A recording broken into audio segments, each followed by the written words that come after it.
안녕하세요. 주양가족 여러분, 김성민 목사입니다. 오늘 또 우리를 언제나 어려운 가운데서 도와주시는 그 주님을 의지하며 오늘 또 힘차게 하루를 승리할 수 있는 우리 모두가 되기를 주님의 이름으로 바랍니다. 오늘은 내주는 강한 성이요라는 제목으로 시편 46편 1절에서 12절 말씀을 묵상하고자 합니다. 시편 46편은 어려움에 처한 성도들에게 너무나 큰 힘을 주시는 말씀입니다. 이 시는 고라 자손이 쓴 시로 전체 11절이 세 단락으로 되어 있습니다. 매 단락에 확신을 주는 신앙의 고백이 있고 그 뒤에는 셀라라는 말이 있습니다. 셀라라는 것은 음악 용어로 쉼표인데 잠시 잠잠하고 음미하고 묵상하라는 뜻입니다. 시편 46편 1절에 나오는 환난이라는 말을 먼저 이해하려면 말씀이 더 은혜스럽고 힘이 됩니다. 환난이라는 말의 히브리 뜻은 묶는다, 쪼여온다, 쥐어짠다라는 뜻이 있습니다. 어떠한 일이 나를 조여오면 답답하고 숨이 가빠 어떻게 할지 모릅니다. 우리가 살아가다 보면 생각지 않은 역경이 나와 내 가족의 목을 조여오고 쥐어짤 때가 있습니다. 하나님은 역경에 처한 우리를 도우십니다. 첫째로 하나님은 역경 중에 나의 피난처가 되어주십니다. 피난처는 도망가서 숨을 수 있는 장소라는 뜻만 있는 것이 아닙니다. 1절의 피난처, 힘, 큰 도움 이것은 같은 맥락에서 우리를 도우시는 하나님의 능력을 말씀해주고 있습니다. 본문 2절에서 3절에 보면 어느 날 갑자기 지진이 나서 지각 변동이 일어나듯 나와 내 가정의 뿌리까지 흔들리게 하는 어려움이 올 수도 있습니다. 지금까지 나를 지탱해왔던 일터, 건강, 지위와 명예 등이 뒤틀리고 흔들릴 때 바다의 풍덩 빠지듯이 바닷물이 덮치듯 이 궁지에 몰아넣는 상황이 되어질지라도 진정으로 전능하신 하나님을 믿는 믿음이 있다면 그분께서 큰 바위와 같은 피난처가 되어주시니 두려워하지 말기 바랍니다.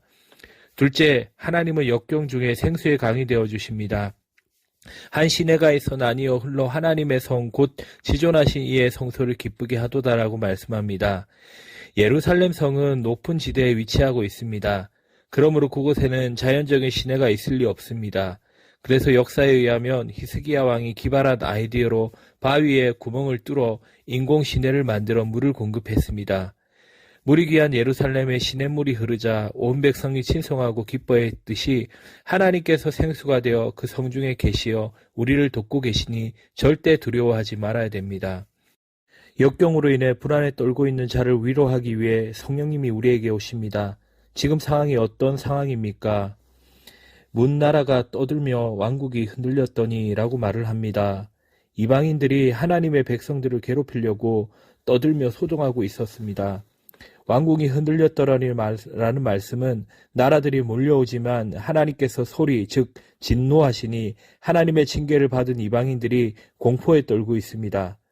만군의 여호와께서 우리와 함께 하시니 야곱의 하나님은 우리의 피난처시로다 셀라. 역경이 내 앞에 닥쳐오면 잠시 쉬며 하나님께서 어떻게 역사하시는지 어떻게 도우시는지 기억해 봐야 합니다. 셋째, 하나님은 역경 중에 통치하시는 왕이 되시어서 우리를 도우십니다. 하나님께서는 와서 여호와의 행적을 볼지어다 라고 하시며 우리를 초청하십니다. 우리가 힘들고 어려울 때 하나님께서 지금까지 하신 일을 기억해 보는 건 너무나 중요합니다.